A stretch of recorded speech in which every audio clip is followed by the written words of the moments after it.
بسم اللہ الرحمن الرحیم۔ السلام علیکم ناظرین، میں ہوں آپ کا میزبان عمر صدیق اور آپ لوگ دیکھ رہے ہیں میرا یوٹیوب اور فیس بک چینل۔ ناظرین، آج ہم بات کریں گے پی ٹی آئی کے جلسے کے اوپر، اور اس جلسے کے ذریعے وزیر اعظم نے کس کس کو کیا کیا پیغام دیا، اس جلسے کے ذریعے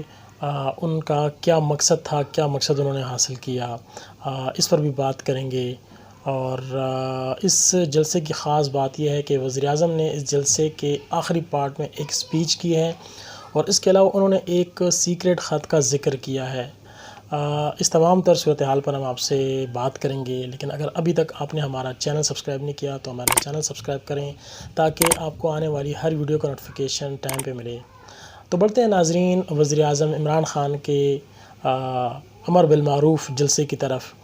اور یہ جلسہ جو ہے بلا شبہ پی ٹی آئی کے بڑے بڑے جلسوں میں سے ایک تھا، اور کافی بڑا جلسہ تھا، اور بڑی تعداد میں لوگ جو ہیں ملک کے مختلف حصوں سے پریڈ گراؤنڈ پہنچے اور اس جلسے میں انہوں نے شرکت کی۔ کافی سارے ایسے لوگ تھے جو راستوں کی بندش کی وجہ سے جلسے میں شامل بھی نہیں ہو سکے۔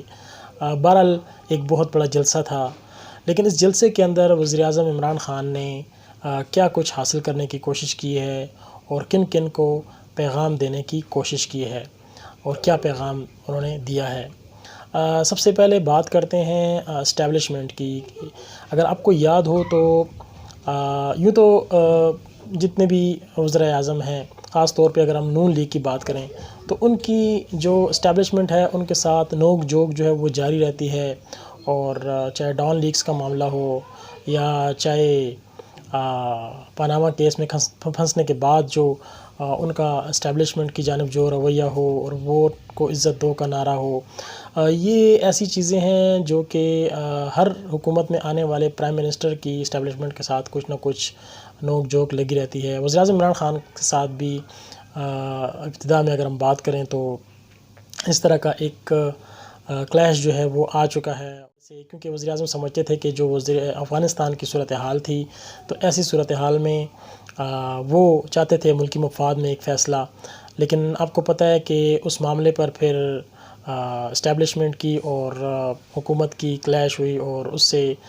جو وزیر اعظم عمران خان کی مقبولیت تھی اس کو تھوڑا سا دھچکا لگا، اور رہی صحیح کسر جو تھی وہ پھر مہنگائی نے بہت پوری کر دی، کیونکہ ہر ایک چیز اتنی مہنگی ہوئی کہ جو حکومت کے اچھے اقدامات تھے وہ بھی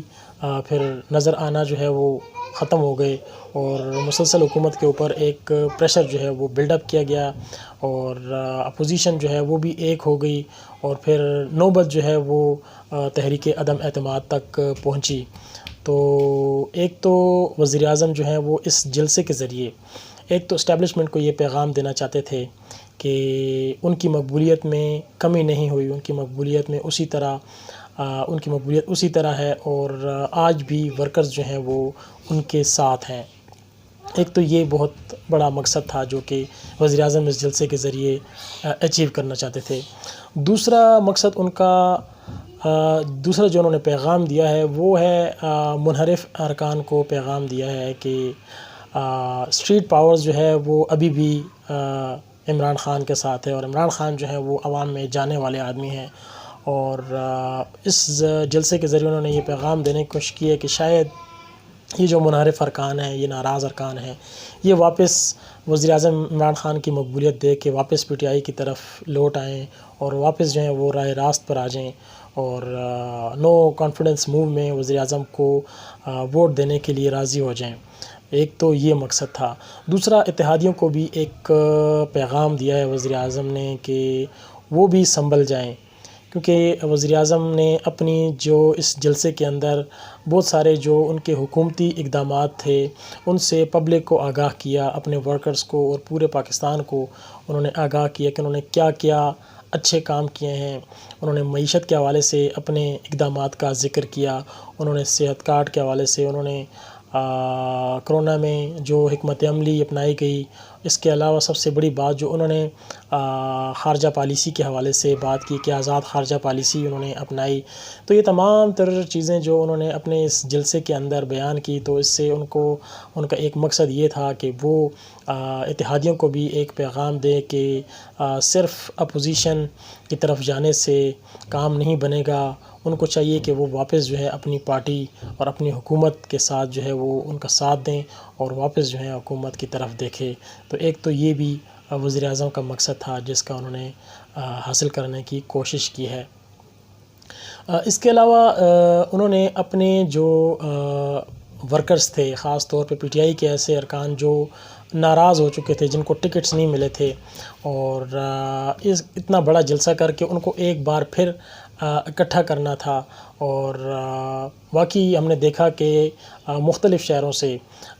کیونکہ اگر بلدیاتی انتخابات کا اگر ذکر کریں یا پھر ضمنی انتخابات کا ذکر کریں، مختلف جگہوں پہ پی ٹی آئی نے الیکشنز ہارے۔ ایون جو پشاور میں جو انتخابات ہوئے ان میں بھی پی ٹی آئی کو شکست کا سامنا کرنا پڑا، اور پی ٹی آئی کے لیے یہ ایک ضروری ہو گیا تھا کہ وہ اس طرح کی ایک بڑی گیدرنگ رکھیں جس میں وہ اپنے تمام پارٹی کے ارکان کو بلائیں اور اس طرح کا ایک پروسیشن کریں جس میں واپس جو ہے پی ٹی آئی جو ہے وہ اپنی جو بیک ٹریک تھا اس پہ واپس آئے۔ اور اس مقصد میں بھی وزیر اعظم جو ہیں وہ کامیاب ہوتے دکھائی دے رہے ہیں، کیونکہ مختلف علاقوں سے ہم نے اس جلسے کے اندر دیکھا کہ وہ لوگ بھی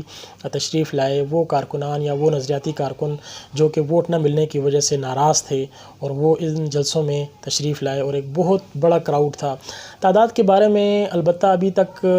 دعوے تو حکومتی اپنی جگہ پہ ہیں، کرسیاں کتنی لگائی گئیں یہ تو اپنی جگہ پہ ہیں، حکومتی دعوے کوئی لاکھوں میں کہہ رہا ہے، کوئی ہزاروں میں کہہ رہا ہے، وزراء کے بیانات سنیں تو وہ کچھ ہیں، اور لیکن یہ ہے کہ اگر موٹر ویز اور نیشنل ہائی ویز کا اگر ڈیٹا اکٹھا کیا جائے تو اس سے بھی اندازہ لگایا جا سکتا ہے کہ کتنا بڑا یہ جلسہ تھا، کیونکہ جو پریڈ گراؤنڈ تھا وہ مکمل کھچا کھچ بھرا ہوا تھا، اور جو باہر روڈ تھا اس کا مین روڈ وہ بھی مکمل جو ہے وہ جیم تھا، اور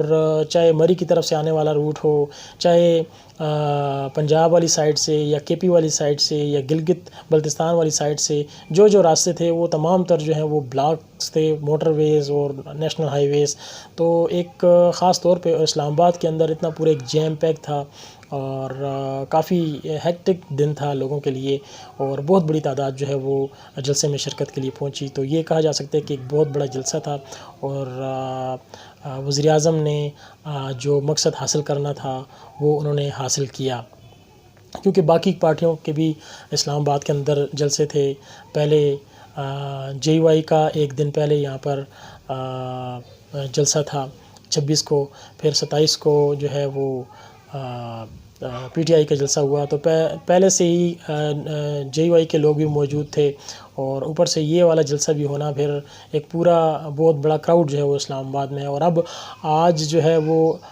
جو نون لیگ کا مہنگائی مکاؤ مارچ ہے، مریم اور حمزہ شہباز کی قیادت میں، وہ بھی آج اسلام آباد پہنچ رہے ہیں، اور وہ لوگ بھی آج جلسہ کریں گے۔ تو وزیر اعظم نے جو مقصد حاصل کرنا تھا وہ میرے خیال سے انہوں نے وہ مقصد حاصل کیا۔ جلسے کا جو آخری پارٹ تھا اس میں وزیر اعظم نے جو اسپیچ کی، اور خاص طور پہ انہوں نے جو ایک سیکرٹ خط اپنی جیب سے نکالا اور پبلک کو دکھایا، اور اس کے بارے میں کچھ بات بھی کی۔ بات دراصل یہ ہے کہ جو خط انہوں نے دکھایا ہے وہ اس کے بارے میں انہوں نے کوئی خاص ذکر نہیں کیا، لیکن انہوں نے یہ کہا ہے کہ ان کی حکومت کو گرانے کے لیے باہر سے جو ہے وہ بہت زیادہ پریشر ڈالا جا رہا ہے، اور یہ ایک دھمکی آمیز خط ہے جو کہ ملکی مفادات کے خلاف ہے۔ اس لیے انہوں نے کہا کہ نیشنل پالیسی کو، جو فارن پالیسی ہے، نیشنل فارن پالیسی، اس کو مد نظر رکھتے ہوئے وہ اس خط کے بارے میں زیادہ بات نہیں کرنا چاہیں گے۔ البتہ اگر کسی کو چاہیے ہو پروف کے طور پر تو وہ آف دی ریکارڈ اس کو دیکھ بھی سکتے ہیں، اور اس کے بارے میں وزیر اعظم سے پوچھ بھی سکتے ہیں، اور وزیر اعظم ان کو بتائیں گے۔ لیکن دوسری جانب جو ہے ان کے اس اقدام کے بعد، یعنی جو انہوں نے خط دکھایا اور اس کے بارے میں کوئی خاص بات نہ کی، تو اس حوالے سے میڈیا میں اور دیگر حلقوں میں یہ باتیں جو ہیں وہ گردش کر رہی ہیں کہ وزیر اعظم نے جو سرپرائز دینا تھا وہ صحیح طریقے سے سرپرائز نہیں دیا، وہ شو نہیں کیا کہ کیا سرپرائز تھا، اور جو خط کے بارے میں بھی کئی سارے سوالات جو ہیں لوگوں کے ذہن میں پیدا ہو گئے کہ یہ کس قسم کا خط تھا جس کے بارے میں وزیر اعظم نے کھل کے بات ہی نہیں کی، صرف خط دکھایا اور پھر وہ اس خط کو ایسے ہی طے کر کے دوبارہ جیب میں رکھ لیا اور اس کا ذکر ہی نہیں کیا کہ کیا اس میں دھمکیاں دی گئیں اور کیا باتیں تھیں۔ اس خط کے علاوہ وزیر اعظم نے لکھی ہوئی جو اسپیچ کی ہے جلسے کے اختتام پر، اس میں انہوں نے ایک تو یہ بات کی ہے کہ ان کی حکومت کو گرانے کے لیے باہر سے پیسہ استعمال کیا جا رہا ہے، اور اس میں کچھ ایسے لوگ ہیں جو کہ اپنے لوگ ہیں اور وہ استعمال ہو رہے ہیں، اور ایسے لوگ بھی ہیں بہت سارے جن کو پتہ نہیں اور وہ استعمال ہو رہے ہیں، اور کچھ لوگوں کو پتہ ہے جو کہ استعمال ہو رہے ہیں، اور یہ جو ڈوریں جو ہیں وہ کھینچی جا رہی ہیں، کہاں سے کھینچی جا رہی ہیں، اس بارے میں بھی بات کی۔ ایک تو انہوں نے نواز شریف کے اوپر بھی بات کی ہے کہ وہ لندن میں کس کس سے ملتے ہیں، اور یہاں پر بیٹھے ہوئے کچھ لوگوں کو بھی پتہ ہے کہ وہ کن کن سے ملتے ہیں۔ ایک تو یہ بہت بڑی بات کی انہوں نے اپنی حکومت کو گرانے کے حوالے سے، جو نواز شریف کے اوپر ایک الزام لگایا ہے، تو یہ ایک بہت بڑی بات ہے، اور وزیر اعظم کے پاس باقاعدہ اس چیز کے پروف ہیں جس کا وہ ذکر بھی کر رہے ہیں۔ اور اس کے علاوہ انہوں نے یہ بھی کہا ہے کہ کافی سارا پیسہ جو ہے وہ باہر سے آ رہا ہے، اور ارکان کو یہاں پر خریدا جا رہا ہے، ان کی حکومت کو گرانے کے لیے بہت ساری باتیں جو ہیں وہ کی جا رہی ہیں۔ اور اس کے علاوہ انہوں نے کچھ بھٹو صاحب کے بارے میں بھی باتیں کی ہیں، اور یہ کہا ہے کہ بھٹو کے جو داماد اور ان کے جو بلاول کے بارے میں بھی انہوں نے بات کی کہ یہ لوگ جو ہیں اب اپنے ان لوگوں کے ساتھ مل گئے، ان سیاسی لوگوں کے ساتھ، نواز شریف لوگوں کی طرف اشارہ کیا جو کہ بھٹو کے پیچھے اگر بیک گراؤنڈ میں جائیں تو جب بھٹو کا دور تھا اور ان کو پھانسی ہوئی تو یہ لوگ ان کے خلاف تحریک چلانے میں مصروف تھے، ان کی پارٹی جو ہے تحریک چلانے میں مصروف تھی اور وہ اس میں ملوث پائے گئے، لیکن اب وہ اپنے انہی قاتل اور مقتول کے بارے میں جنہوں نے وزیر اعظم نے بات کی کہ اب وہ انہی کے ساتھ جا کے بیٹھ گئے ہیں اور انہی کے ساتھ وہ اپنی حکومت کے معاملات طے کر رہے ہیں۔ تو یہ چند باتیں تھیں جو کہ وزیر اعظم نے اپنی اسپیچ کے اندر کیں، تو ایک بہت ہی اہم سرپرائز تھا، چاہے کچھ لوگوں کو یہ سرپرائز نظر نہیں آتا لیکن یہ سرپرائز تو تھا، جو کہ انہوں نے آخر میں اپنی اسپیچ کے آخر میں جو باتیں کیں وہ ایک سرپرائز ہی تو تھا۔ وہ الگ بات ہے کہ فارن پالیسی کو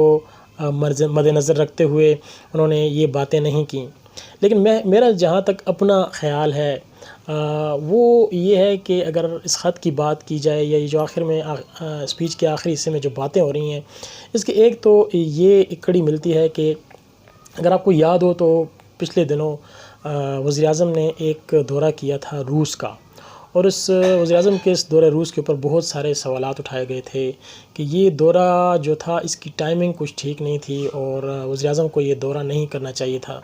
روس ایک ایسا ملک ہے جس میں ماضی میں ہم اس ملک کے خلاف جو ہیں، جب وہ USSR تھا تو ہم نے اس کے خلاف ہم لڑے تھے افغانستان میں، اور اب جب انٹرنیشنل جو اگر ہماری پالیسی جو ہے وہ انٹرنیشنلی شفٹ ہو رہی ہے،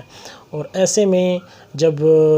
تعلقات روس کے ساتھ اچھے ہو رہے ہیں اور وزیر اعظم نے جب دورہ روس کیا تو ایسے میں کچھ سپر پاورز ایسے ہیں جن کو یہ بات گوارا نہیں کہ پاکستان جو ہے وہ روس کے ساتھ اپنے تعلقات اچھے کرے، تو شاید میرا اپنا ذاتی خیال ہے، تو شاید اسی تناظر میں یہ جس کو آپ سیکرٹ لیٹر کہہ سکتے ہیں یا وزیر اعظم عمران خان کی حکومت گرانے کے حوالے سے جو باتیں ہیں یا جو ایک سازش باہر سے کی جا رہی ہے، شاید یہ اسی سلسلے کی ایک کڑی ہو۔ یہ میری اپنی ذاتی رائے ہے، آپ لوگ اس سے بے شک اختلاف بھی کر سکتے ہیں، لیکن یہ ایک چیز تھی جو میرے ذہن میں جو کلک ہوئی ہے تو میں نے آپ سے اس کا ذکر کیا۔ تو یہ تھی تمام آج کی صورتحال جس پر ہم نے آپ سے گفتگو کی، وزیر اعظم کے جلسے کے حوالے سے یہ بات کی۔ دوسری جانب اگر ہم موجودہ پولیٹیکل سچویشن کی ہم بات کریں تو جو اتحادیوں کے رابطے ہیں خاص طور پہ اپوزیشن سے وہ بہت تیز ہو چکے ہیں۔ رات کو بھی کاف لیگ کی قیادت پیپلز پارٹی سے بھی ملی ہے، اور اسی طرح پیپلز پارٹی کے علاوہ نون لیگ سے بھی کاف لیگ کی قیادت، ان دونوں کی بھی ملاقاتیں ہوئی ہیں، اور ساتھ ہی MQM اور نون لیگ کی ملاقات بھی ہوئی ہے۔ اور جو مین بات چل رہی ہے وہ اس وقت کاف لیگ اور نون لیگ کے حوالے سے پنجاب کے سیٹ اپ کے حوالے سے بات چل رہی ہے، اور وہ وہاں جو معاملات ہیں وہ یہ کہ جو کاف لیگ ہے وہ وہاں پر سی ایم شپ جو ہے وہ مانگنا چاہ رہی ہے، اور اس کے علاوہ کچھ نشستیں ہیں، یعنی تقریباً 10 سے 12 ایسی نشستیں ہیں ایم این ایز کی جو وہ چاہتے ہیں کہ نون لیگ ان کے لیے چھوڑے، اور آئندہ جب الیکشن ہو تو وہ اس حلقوں سے اپنے کینڈیڈیٹ جو ہیں وہ کھڑے کریں۔ لیکن تاہم اس معاملے پر ابھی ان کے دونوں پارٹیوں کے جو معاملات ہیں وہ طے نہیں ہو رہے، ان کے مذاکرات جو ہیں وہ جاری ہیں، اور وہ کاف لیگ جو ہے اس پر سوچنے کے لیے ٹائم جو ہے وہ مانگ رہی ہے۔ دوسری جانب ایم کیو ایم کے ساتھ بھی بات چیت جو ہے وہ نون لیگ کی بھی جاری ہے، اور اس کے علاوہ جو نون لیگ کے علاوہ جو پیپلز پارٹی کے ساتھ ان کے معاملات ہیں وہ بھی چل رہے ہیں۔ دوسری طرف تحریک عدم اعتماد کے حوالے سے آج پھر ایک اہم چیز وہ یہ ہے کہ قومی اسمبلی کا اجلاس آج منعقد ہو رہا ہے دوپہر 4 بجے، اور اس میں جو تحریک عدم اعتماد کی جو معاملہ ہے، جو تحریک ہے، وہ جو ہے پیش کیے جانے کا امکان ہے۔ یہ بھی ہو سکتا ہے کہ 1-2 روز اس پر بحث ہو، اس کے بعد جو ہے وہ تحریک عدم اعتماد کی طرف معاملہ جو ہے وہ آگے بڑھے قومی اسمبلی کے اندر۔ یہ بھی ایک اہم چیز تھی جس کا ہم نے آپ سے ذکر کیا، اور یہ سیاسی صورتحال جو ہے دن بدن جو ہے وہ بدلتی ہوئی نظر آ رہی ہے۔ اس تمام تر صورتحال پر ہم نظر رکھے ہوئے ہیں، اور آپ کو آنے والی ہر تازہ اپڈیٹ سے جو ہے ہم آپ کو آگاہ کریں گے۔ اگر آج کی ویڈیو آپ کو پسند آئی ہے تو ہمارا چینل جو ہے وہ سبسکرائب ضرور کریں، پیج کو، ہمارے فیس بک جو پیج ہے ہمارا اس کو بھی لائک کریں، اور آنے والی ہر ویڈیو پر نظر رکھنے کے لیے ہمارا چینلز جو ہے اور ہمارا فیس بک پیج جو ہے جو وہ دیکھتے رہیے۔ ایک نئی ویڈیو کے ساتھ آپ کی خدمت میں پھر حاضر ہوں گے، تب تک اپنے میزبان عمر صدیق کو اجازت دیجیے۔ اللہ حافظ۔